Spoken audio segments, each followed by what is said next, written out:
quand même assez amusant de se dire qu'il y a autant de personnes qui sont passées chez Silva et qui ont créé leur propre système. Si c'était si sectaire que ça, à la base, les gars, ils seraient restés sous le joug, le pouvoir de la méthode Silva, alors qu'il y a énormément de systèmes qui ont été développés avec les idées de Silva, après, qui ont été récupérés à leur manière, compris à leur manière, puis après, ils ont rapproché ça à d'autres méthodes, etc., etc. Donc, il y a quand même cette notion d'ouverture qui est très présente, et je reviens à nouveau sur cette notion de si vous pouvez aider quelqu'un avec vos connaissances déjà de Silva, parce que vous avez été diplômé Silva, même si vous n'êtes pas instructeur, mais que vous pouvez donner une idée, expliquer le verre d'eau, ou peut-être expliquer à quelqu'un comment faire un miroir de l'esprit juste pour apaiser quelque chose, n'hésitez pas. Le but de Silva, ça a été vraiment d'aider les autres, de prendre attention aux autres, de faire en sorte que l'humanité soit meilleure pour les générations à venir. Donc, cette idée-là, elle est tout à part, renfermée sur elle, sclérosée à ne pas vouloir accepter que les gens soient au contraire libres de faire et de vivre tel qu'ils le veulent. Gardez bien ça en tête, je trouve que c'est assez important parce qu'il y a beaucoup de personnes intéressantes qui sont passées par Silva et qui ont pris pas mal d'éléments pour après développer leur propre façon de percevoir les choses. Qu'est-ce que... avertissement quand même que si tu enseignes une technique Silva à quelqu'un qui ne sait pas comment se mettre en alpha, oui, on risque l'exception. Mais c'est pour ça que José disait, tout ce que je vous enseigne, vous pouvez enseigner directement aux enfants parce qu'eux, ils sont en prédominance alpha. Donc, prendre n'importe quelle technique pour les enfants, ils vont absorber ça et pratiquer tout de suite. Exact. Alors, on vous en a déjà parlé, mais il y a une méthode Silva pour les enfants qui est assez sympa. Moi, j'ai accompagné une fois Lee sur les enfants et c'est assez sympa.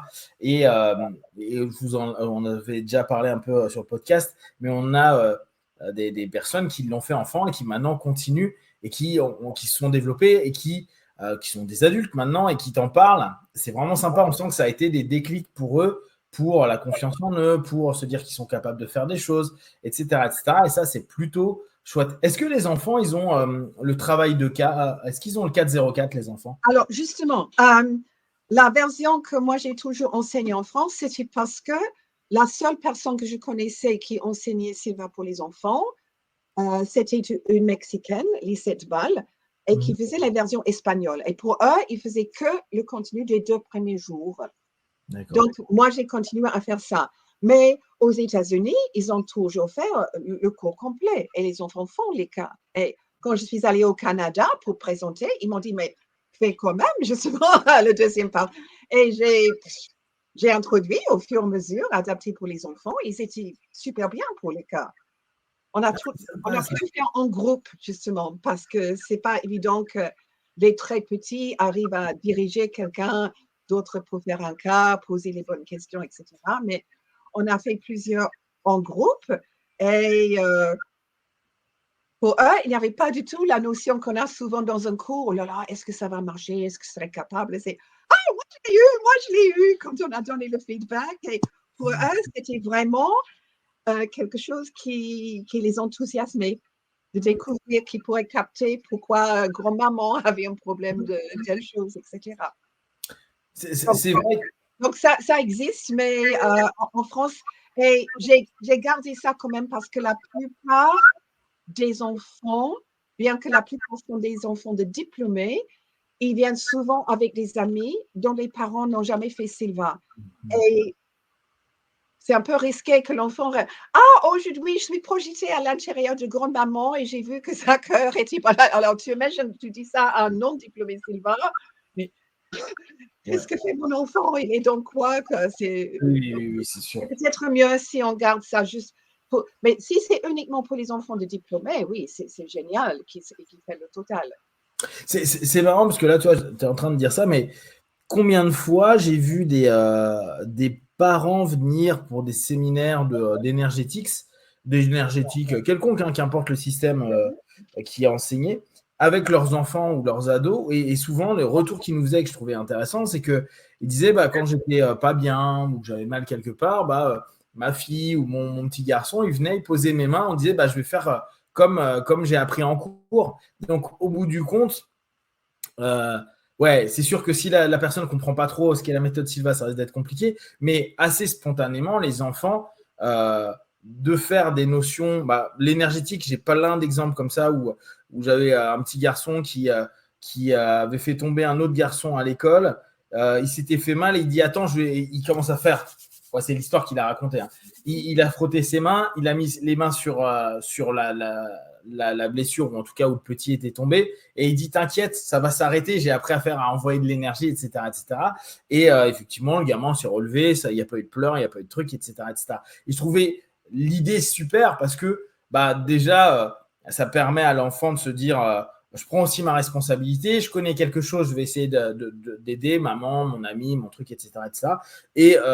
Et après, qui continue après l'adolescence, tant mieux. S'ils arrêtent, ils arrêtent. Ils auront pris ça et peut-être que dans 30 ans, ils recommenceront. Mais je trouve que en tout cas, c'est une porte qui est intéressante à ouvrir. Et effectivement, ce 4-0-4, les enfants, ils ont zéro tabou. C'est un jeu pour eux de faire ça. Nous, on prend ça trop au sérieux.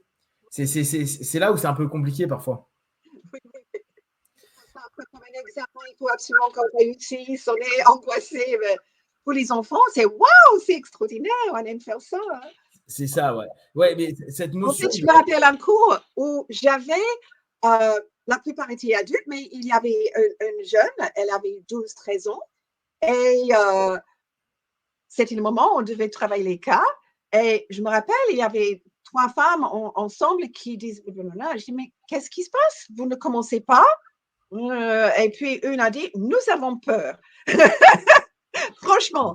Et puis, la jeune fille qui était à côté dit, oh, vous avez peur?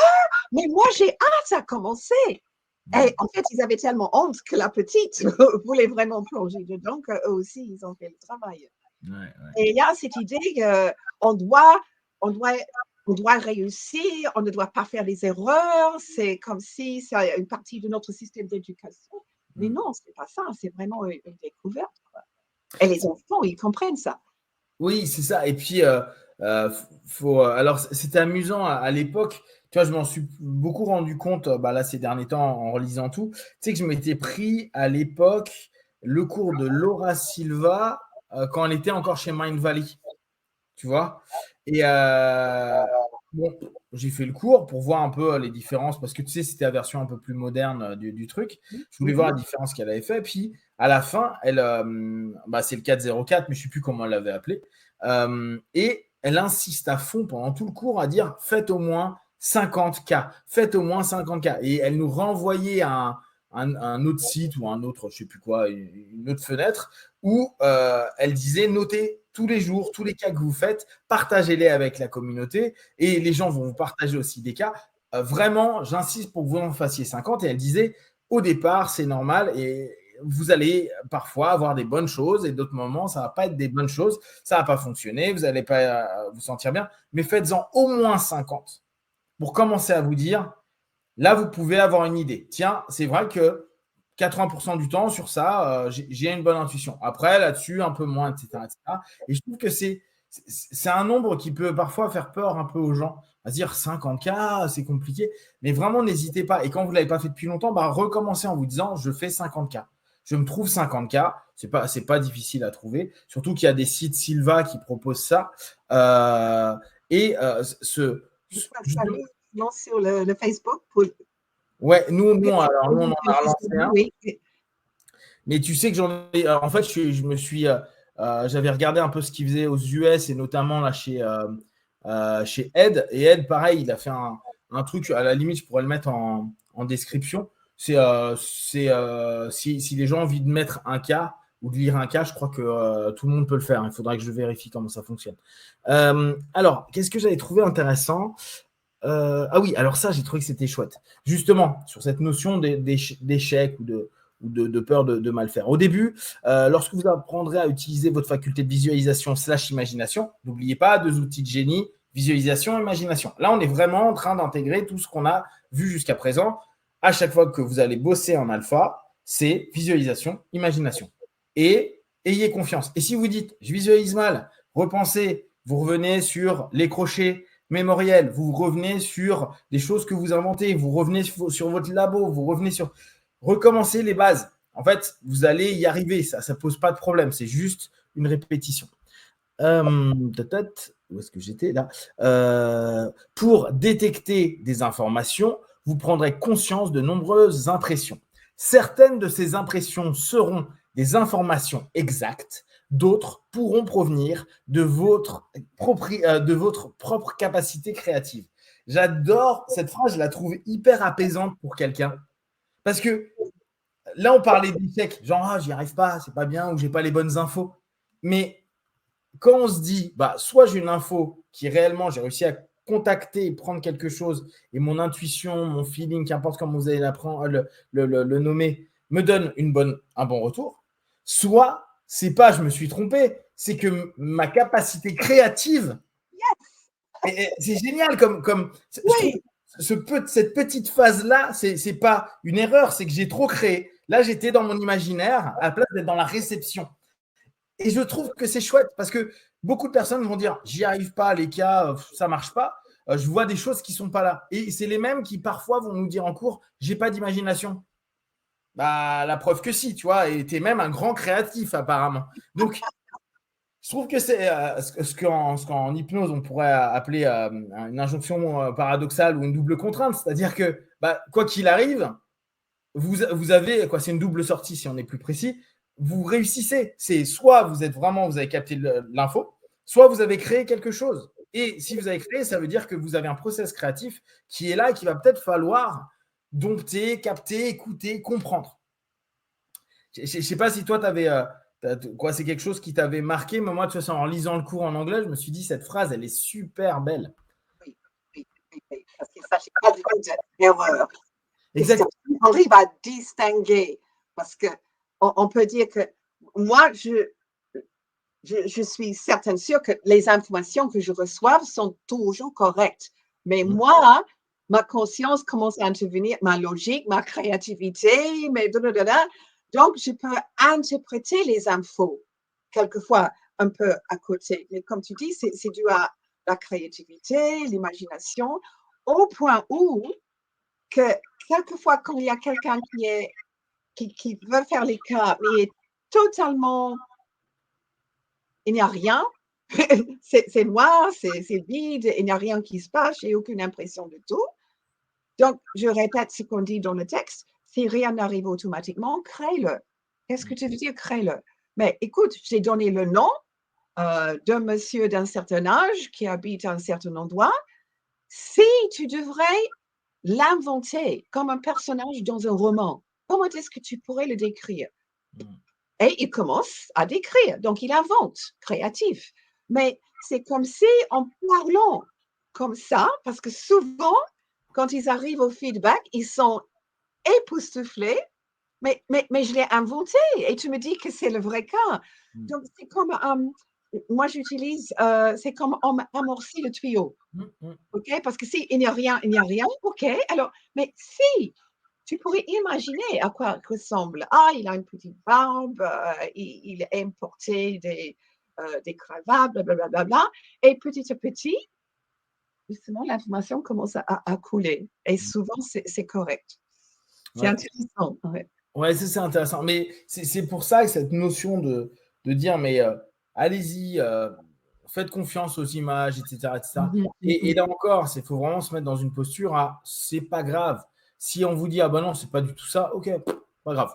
Ça veut dire, bon, je me suis peut-être pas bien connecté. D'ailleurs, c'est amusant, c'est parfois une des idées à se dire, prenez le temps de vous connecter à la personne, au nom, au prénom qu'on vous a donné, parce qu'il y a des moments, peut-être, on peut se connecter à d'autres choses. J'ai trouvé que c'était assez intéressant aussi. Il faut un moment, l'alpha nous permet ça, de se dire, je me pose. Alors, pour les hypnos, la transe nous permet quoi? Une focalisation. La notion de se focaliser, c'est quelque chose d'essentiel. Et je pense que dans cette phase, même d'ailleurs dans toute la méthode Silva, lui, il n'utilise pas autant qu'en hypnose la notion de focalisation. Pour autant, la focalisation est un élément qui est clé pour les suggestions, pour la visualisation. Plus vous vous focalisez, plus vous êtes apte donc à poser votre attention sur différentes choses et plus vous avez cette concentration qui vous permettra d'avoir des retours intéressants. La focalisation, c'est comme, pour moi, c'est comme si on était en train de trouver le bon réseau et d'avoir dès lors plus de capacité à s'entendre, à traduire, à capter, à accepter les choses. Alors parfois, quand on est un peu défocalisé, il y a plein de choses, mais on n'arrive plus à le réorienter vers ce qui nous intéresse. Et en l'occurrence, plus on est précis dans un premier temps, et plus c'est intéressant pour nous parce qu'on se dit, non, je me focalise que sur ça. D'ailleurs, chose intéressante, dans le process, il y a un moment, on visualise, on scanne le partenaire, la personne, le cas en l'occurrence, et à un moment, on va se focaliser sur 3 endroits qui nous semblent les plus, qui nous attirent le plus l'attention. Et on l'est à ce moment-là, cette notion de je scanne, puis jusqu'à arriver à un moment où on se dit, moi, je fais que de voir, je sais pas, un truc aux yeux, je vois un truc au niveau du cœur et je vois un truc au niveau des genoux. Super, maintenant, tu focalises que sur ces 3-là. Et petit à petit, en fait, on fait comme un entonnoir pour arriver à avoir quelque chose de plus en plus précis. Donc, ça, c'est un élément qui est intéressant à prendre en compte, cette notion de se dire, du général, on arrive à la focalisation qui nous amène à du spécifique et où là, vous allez lâcher toutes les idées que vous avez à ce moment-là. Ça semble juste ça? Ouais. Il y a un moment dans l'historique de Sylvain, après le décès de José, Ouais. il y avait une période où certains membres de la famille ont repris le relais et eux, ils ont changé le nom de Silver Basic to Silver Focusing System. Ah ouais? Le système focalisé. Donc, ils ont reconnu quand même l'importance. C'est marrant. Attention. Ouais. Mais et toi, tu as eu l'impression que José, il parlait souvent de focalisation? C'est un mot que j'ai entendu chez lui. Il dirige ton attention. Ou dirige, direct your sense of awareness dessus. Mais c'était toujours cette idée de... L'idée était focalisée, mais ce n'est pas un mot qu'il a utilisé beaucoup. Ouais. Oui, c'est vrai. Parce que là, même tu vois, là, pardon? Le même sens, quand même. Oui, c'est quand même le même sens. Parce que c'est vrai que là, dans tous les audios que j'entends de lui, je ne l'entends jamais dire, alors qu'en anglais, on l'entend tout le temps. Focus, tout le temps. C'est vraiment hyper... en hypnose, on l'utilise vraiment énormément. Qu'est-ce que j'avais trouvé de chouette aussi? Un sentiment. C'est ce que Edmund appelait selective thinking. Oui, c'est ça. Oui, complètement. Merci, Dave. L'information est là pour vous. Elle se présente sous la forme d'un sentiment. Alors, j'ai trouvé que c'était aussi intéressant, ça. Il faudra peut-être après qu'on redéfinisse bien ce qu'est un sentiment, mais peut-être que ce serait peut-être plus sensation que sentiment. Peut-être ma traduction n'est pas bonne, mais elle se présente sous la forme, on va dire, d'une sensation, une sensation émotionnelle ou mentale. Au fur et à mesure que vous obtenez ces sensations, vous les exprimez sous forme d'images mentales, de mots et de sensations physiques. Je trouve que c'est intéressant. Ça nous permet de nous dire petit à petit comment on va recevoir l'information. Parce que ça, c'est une question que beaucoup vont se poser. Ok, je me suis mis en alpha. Ok, je me suis connecté à un cas. Ok, je commence à l'imaginer, je commence à le scanner. Mais qu'est-ce qui va me dire que j'ai l'information? Comment je vais faire? Et c'est intéressant de se dire une sensation, puis après, ça va être quelque chose qui va être peut-être des images, qui va être une sensation dans ton corps. Et cette notion de s'ouvrir et on est à nouveau sur ce côté de répertoire. Chacun aura sa manière de. Souvenez-vous, la semaine dernière, Lee vous disait que quand elle parlait à ses guides, ses conseillers, et qu'elle avait une question ou quelque chose, c'est une voix, alors qu'elle n'est pas particulièrement auditive, mais ça passait de cette façon-là. Plus vous allez vous connaître, plus ça se trouve, vous qui êtes super visuel pour, je sais pas, votre travail de, on va dire, quand vous êtes dans votre labo et que vous bossez avec le miroir de l'esprit, c'est très clair pour vous. Et là, quand vous êtes sur un cas, ça se trouve, vous allez être hyper kinesthésique. Moi, par exemple, quand je travaille beaucoup en magnétisme, j'avais plein de mots qui venaient, mais plein. C'était des mots. Donc, j'avais beau toucher. Au départ, quand j'ai commencé, c'était des sensations physiques. Et les sensations physiques, au fur et à mesure des années, ça s'est barré pour n'être que des mots. Ça me disait, la main, tu la mets là. La main, tu la mets là. Non, là, c'est ça. Ah, regarde, là, il y a du froid. Là, il y a du chaud, etc. Et c'était des mots. Donc, là où vous avez l'habitude de vous dire, moi, je suis quelqu'un de visuel ou je suis quelqu'un de kinesthésique, quand vous êtes en alpha, et de façon générale, même en hypnose, quand vous êtes en transe, vous allez vous rendre compte que vous n'avez pas la même exploitation de vos sens. Et plus vous allez explorer ce monde en alpha, et encore plus quand on fait des cas, plus vous allez vous rendre compte que vous avez votre propre manière de fonctionner qui est différent de votre vous dans le monde objectif, dans le monde du quotidien quand vous n'êtes pas en alpha ou en trans. Tu as déjà constaté, toi, cette notion, cette différence? C'est pour ça que j'ai fait ce commentaire. Ouais. C'est pour ça que moi, quand je présente 404, je dis, mais n'attendez surtout pas à voir forcément, même si tu es très visuel, parce qu'il se peut que ça va. Et souvent, les gens captent des choses de façon kinesthésique, et puisqu'ils ne sont pas habitués, ils ne reconnaissent pas que c'est une information. Et quoi, ils disent, ah, mais je tremble, ou j'ai le cœur qui bat très fort, etc. Mais en fait, c'est leur façon de capter l'information qui est le cas du sujet. Et ils ne reconnaissent pas. Donc, je parle juste. Et bien sûr, Sylvain était bien avant PNL, mais il a toujours pris compte qu'il fallait respecter tous les sens. Et c'est pour ça que pendant toute la journée 303, quand on visualise, imagine, on utilise des mots visuels, mais en fait, quelle est l'intensité de la lumière, quelle est la température, quelle est l'odeur, qu'est-ce que vous sentez quand vous frappez et qu'est-ce que vous entendez comme réflexion du son. Donc, tous les sens sont toujours impliqués. Ouais. Et voilà, donc, oui, donc ça peut être un mélange de tous les trois, ça peut être strictement visuel. Moi j'ai toujours, un peu comme toi, quand j'étais jeune, j'ai voulu étudier les voyants. Je suis allée à plein de meetings spirituels et j'étais fascinée de la façon dont on captait les infos. Et justement, il y a des gens qui disent, ah, on me dit que, et pour eux, c'est toujours une information. Il y a d'autres qui disent, ah, je vois un monsieur à côté de vous qui a les mains sur votre épaule. Et il y a des autres, vous donnez, et dit, ah, j'ai du mal à respirer. Cette personne a dû mourir. Et tous les sens. Mais vraiment, mais eux, ils sont habitués. Mais et ils laissent l'information couler. Mais quand on en parle, c'est clair qu'ils ont justement des modalités différentes qui s'imposent pour différentes situations. C'est fascinant. Mais comme tu dis, souvent, c'est le contraire en alpha que quand on est en bêta.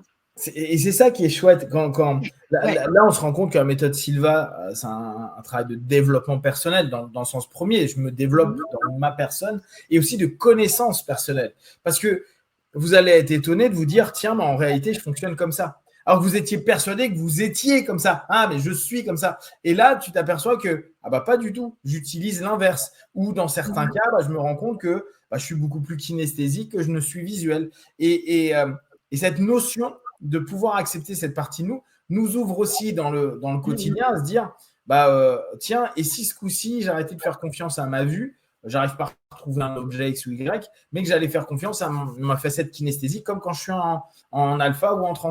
Et cette notion, elle est intéressante parce qu'elle nous permet aussi de mieux nous comprendre, mieux nous écouter et toujours la même chose, de mieux capter ces informations qu'on a sur le subconscient pour les traduire d'un point de vue plus rationnel, logique, avec notre conscient et nous dire, OK, je peux retraduire avec un filtre différent pour me donner l'information qui me semble le plus juste pour continuer à avancer dans mon quotidien. Ça, c'est vraiment un des points que je trouve passionnants. Comme je l'ai déjà dit, moi, je suis plutôt visuel kinesthésique, mais quand je travaille des cas, c'est souvent ce que j'entends aussi. J'ai tous les trois. Mais en trans aussi, dans le système Michael Newton, Life Between Lives, entre les vies, il y a un moment où il vous demande, vous rencontrez des êtres, quelle est la couleur de leur lumière?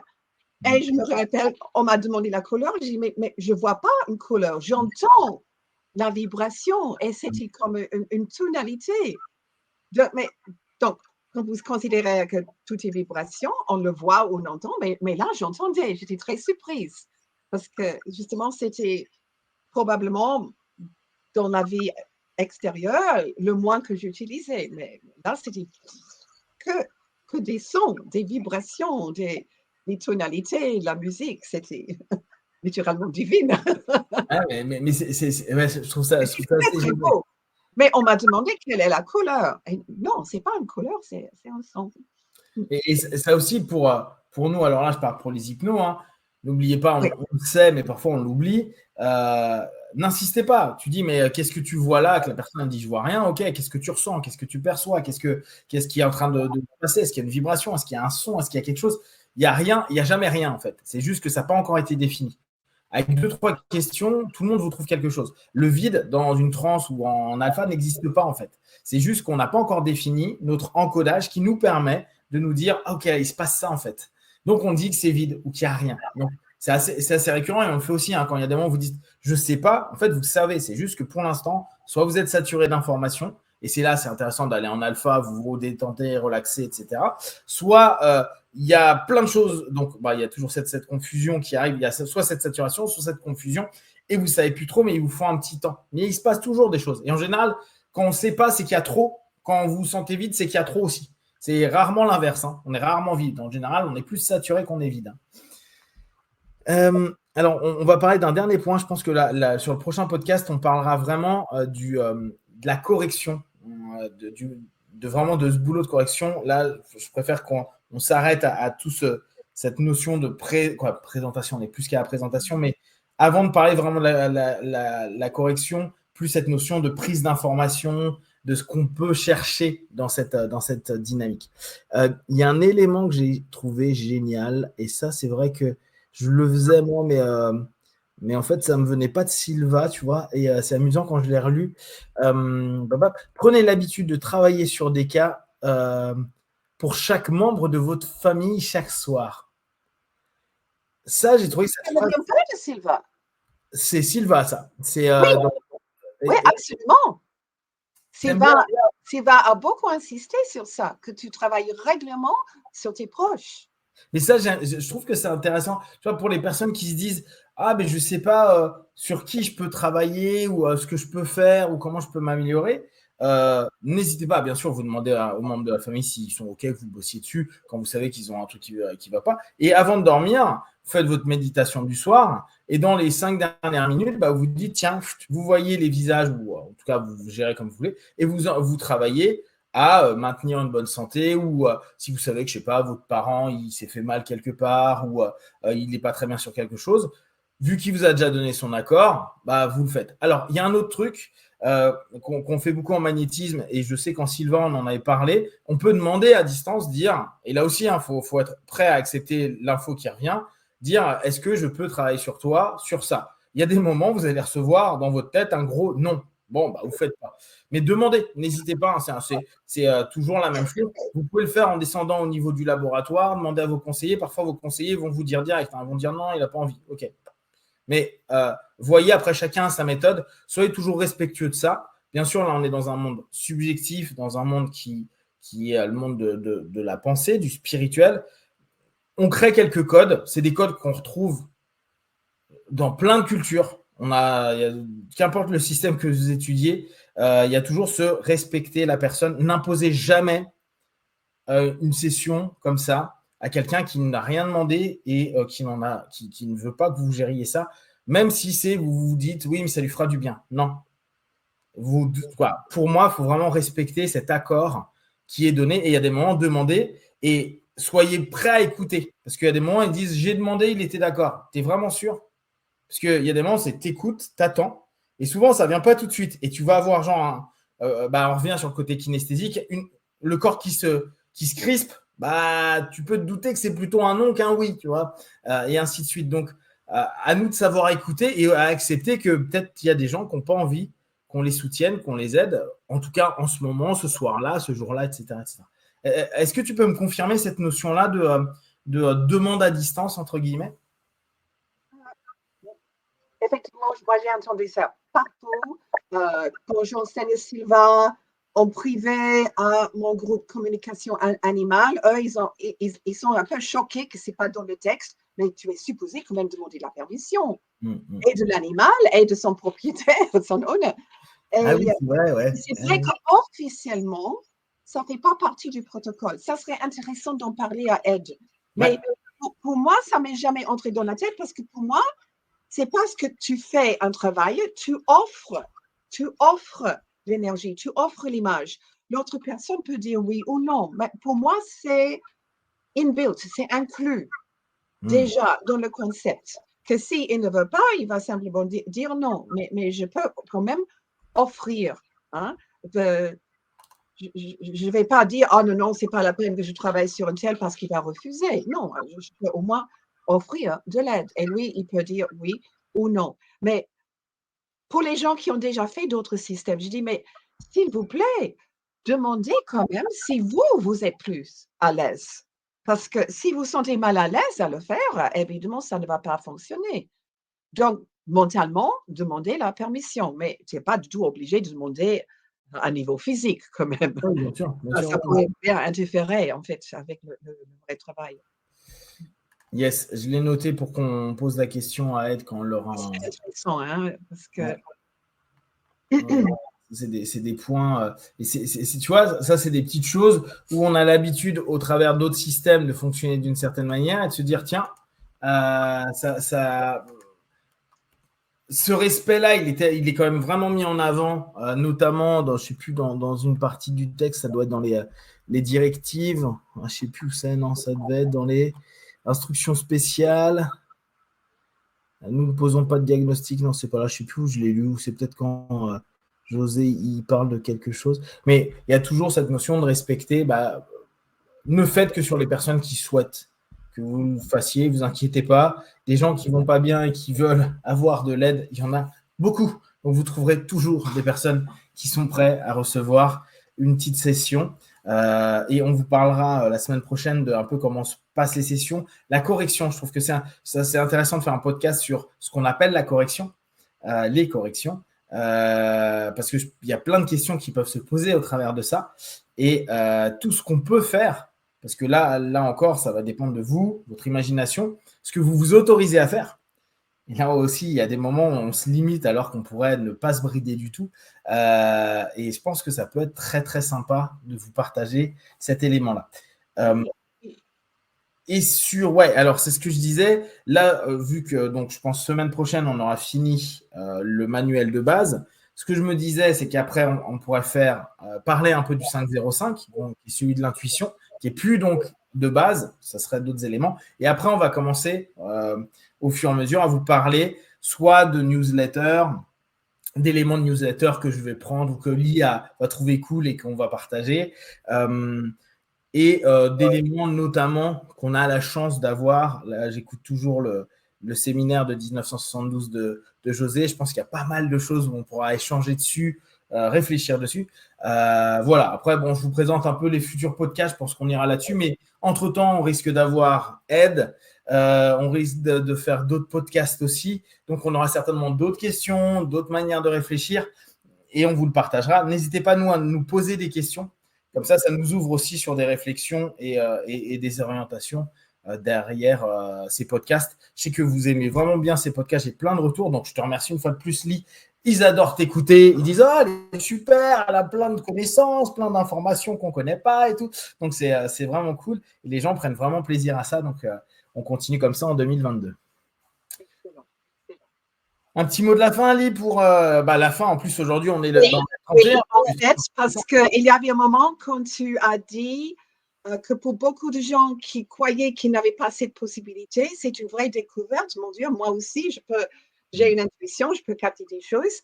Et je veux juste terminer sur une note un petit peu nostalgie. C'était un de mes premiers cours, Sylvain, où justement, je sentais toujours un peu mal. Et on vient de faire les cas.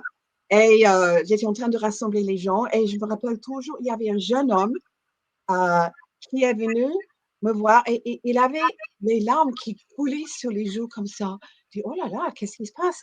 Il dit, Lee, j'ai toujours voulu le croire, mais j'ai eu l'éducation informatique et tout ça. Mais il dit, mais ce qu'on a fait cet après-midi, c'est vrai. Je l'ai prouvé parce que je l'ai fait moi-même. Et c'était les larmes de bonheur. Qu'enfin, il pourrait vraiment croire en lui-même parce que toute son éducation disait non, c'est pas ça. Ce que j'aime bien, et là encore d'un point de